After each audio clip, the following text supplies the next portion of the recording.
Adani Ports and Special Economic Zone is at the center of growth story. With an unparalleled network of ports, marine fleet and extensive logistic assets covering 90% of India's hinterland, APSEZ is the largest integrated transport utility company in India. It all began in 1998 with the establishment of the first port on the marshy, barren land of Mundra, which has now become India's largest commercial port and has held this position since 2014. Today, APSEZ's portfolio comprises 15 strategically located ports along India's coastline, together with selected international presence in Sri Lanka, Australia, Israel and Tanzania. What if an Indian company could soon control one of the most important port network in Britain? India's biggest private port operator, Adani Ports and Special Economic Zone (APSEZ) is reportedly weighing a bid for Associated British Ports or ABP, the UK's largest port operator. This isn't simply another overseas acquisition. ABP operates 21 ports across England, Scotland and Wales, handled roughly a quarter of the UK's seaborne trade and include strategically important ports such as Immingham and Southampton. If Adani succeeds, this could transform the company from an Indian port leader into a much larger global transport infrastructure platform. But who actually wins? Adani, Britain, investors, workers, exporters, offshore wind or consumers? And what could go wrong? Let's break down the business, economic, ESG and geopolitical implications. Hi, this is Indranil and welcome to the Spotlight Beyond Profession, Beyond Borders, Beyond Headlines. First, the facts.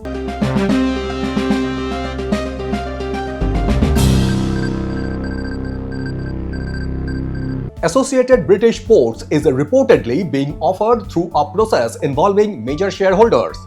The stake potentially available is around 63.9%, giving a buyer control of the company. ABP's network covers 21 ports and includes Immingham, the UK's largest port by tonnage, and Southampton, the UK's #1 export port. Southampton alone handles around £40 billion of UK's export every year, according to ABP. And ABP is not just about containers. Its network serves automotive, chemicals, pharmaceuticals, food and beverages, steel, energy, bulk commodities, rail freight, cruise and offshore wind. In 2025, according to the figures reported in the acquisition discussion, ABP handled approximately 42.5 million tons of bulk cargo and 3.1 million units of unitized cargo, generating around £819.8 million in revenue and £586.5 million in operating profit. That's an important number. This isn't a speculative technology company. It is a cash-generating infrastructure network sitting inside critical supply chains. Now look at the buyer. APSEZ is already become much more than an Indian port operator. In financial year 26, APSEZ handled approximately 500.8 million tons of cargo, generated 38,736 crore in revenue and reported 22,851 crore of EBITDA. Its current port handling capacity is around 653 million tons annually, and the company is targeting 1 billion tons of port cargo by 2030. It already operates 4 international ports, including assets in Australia, Colombo, Israel and Tanzania. And the strategy is clear. Adani isn't trying to remain only a port owner. The company is building an integrated transport utility combining ports, logistics, marine services, terminals and international infrastructure. ABP could fit directly into that strategy because owning more ports isn't necessarily the entire objective. Owning strategically located nodes in global supply chains is. Let's look at the first major stakeholder group. 1. Manufacturers and exporters. Potentially positive. ABP connects British manufacturers and exporters to international markets. Southampton's export role is particularly significant, while the Humber region is deeply connected to industrial supply chains. A globally integrated port operator could potentially coordinate cargo, marine services, logistics, and infrastructure across multiple geographies. For companies, that could mean better connectivity, more integrated logistics, and potentially greater investment in port infrastructure. But there is an important caveat. A larger operator does not automatically mean lower logistic cost. Those benefits depends on competition, pricing, capacity utilization, and regulatory oversight. 2. Automotive and heavy industry. ABP's port support sectors including automotive, steel, chemicals, and manufacturing. So a new owner could potentially bring additional capital and international logistics expertise. But these industries are also highly sensitive to energy prices, trade policy, tariffs, and global demand. A port acquisition cannot solve those problems by itself. 3. Small businesses and local suppliers. This is where the social impact becomes interesting. ABP says its operations support around 119,000 jobs across the UK and contribute approximately £7.5 billion to the UK economy annually. That means an ownership change isn't only an investor story. It potentially affects contractors, freight companies, logistic operators, engineering firms, maintenance providers, local businesses, and coastal communities.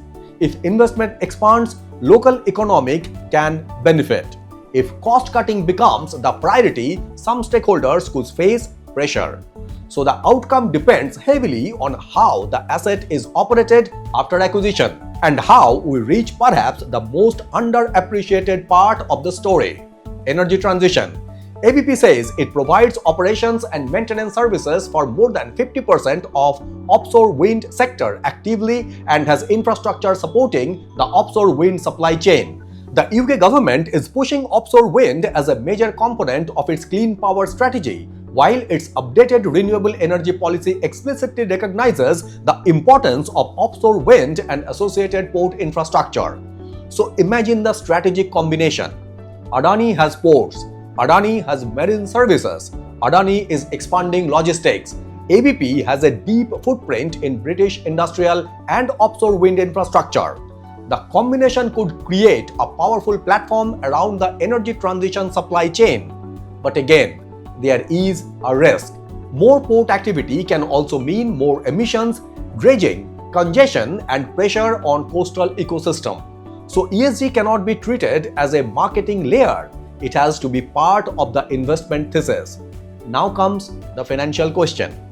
This is where the story becomes much more complicated. APSEZ had gross debt of about 55,103 crore and cash of approximately 12,193 crore at March 2026 according to its FY26 disclosures. At the same time, APSEZ is already investing heavily in expanding its domestic and international infrastructure. So an acquisition of a major UK port operator would have to compete for capital with existing growth plans. And ABP isn't expected to be a cheap asset. The Financial Times has reported that the potential sale could value ABP at more than £10 billion. That creates a very important question. Would APSEZ fund the deal entirely itself? Probably not the most efficient scenario. A more logical structure could involve acquisition financing, strategic co-investors, infrastructure funds, or a consortium structure depending on valuation and regulatory conditions. And that leads us to the next issue. Ports are not ordinary real estate. They are strategic infrastructure. They influence trade, energy, security, supply chains, and national resilience. The UK has a national security and investment regime that allows the government to scrutinize transactions involving sensitive assets. In the latest annual report, the UK government said 1,324 investment notifications were received during the reporting period and that 9 transactions were blocked or subjected to conditions between April 2025 and March 2026. That doesn't mean an Adani ABP transaction would necessarily face opposition. But it does mean the transaction could attract serious scrutiny. And the political question will be straightforward. Is foreign ownership of critical port infrastructure compatible with Britain's economic and national security interest? The answer will likely depend on the structure of the deal, governance arrangements, investment commitments, security safeguards, and the buyer's long-term intentions. At the Spotlight Media and Technology, we believe this is where the story becomes much bigger than Adani. This is an ESG and governance test for global infrastructure investment. Environment. Will new ownership accelerate electrification, cleaner port equipment, shore-side power, lower emission logistics, and offshore wind? Or will increased cargo volumes simply increase the environmental footprint? Social. Will local communities see better jobs, skill development, and investment? Will existing workers and suppliers benefit? Governance. This is perhaps the most important question. Who controls a critical asset? How transparent is the ownership structure? How are capital allocation decisions made? How are national security concerns addressed? And how are customers protected from excessive concentration? Our position is simple. Foreign investment should not be judged by the passport of the investor. It should be judged by capital quality, governance quality, economic value, environmental performance, and social outcomes. That is the ESG test. So what is the most probable outcome? Our assessment is that APSEZ is likely to seriously evaluate the opportunity, but a completed acquisition is far from guaranteed. The strategic fit is obvious. ABP would strengthen Adani's European footprint, expand its exposure to British trade and industrial infrastructure, and deepen its position in offshore wind logistics. But the hurdles are equally obvious. Valuation, financing, regulatory review, national security considerations, integration, risk, and capital discipline. The most rational outcome could therefore be a structured acquisition or partnership rather than an aggressive, debt-heavy purchase. And if the transaction happens, the real success shouldn't be measured by how many ports Adani controls. It should be measured by whether the combined business creates more efficient trade, stronger supply chains, better jobs, cleaner infrastructure, resilient energy systems, and transparent governance. Because ultimately, this isn't just about Adani buying British ports, it's about something much bigger. Who will control the infrastructure through which the next generation of global trade and energy transition will flow? And that is a question investors, governments, businesses, and communities across the world should be watching. This is the Spotlight Media and Technology, and you are watching the Spotlight Beyond Profession. We don't just follow the deal. We follow the capital, the governance, the ESG implications, and the economic power behind the deal. If you find this analysis valuable, subscribe to the Spotlight Beyond Profession, fact-based insights on ESG, sustainability, business, policy, infrastructure, and global markets. Thank you very much for watching and signing it off.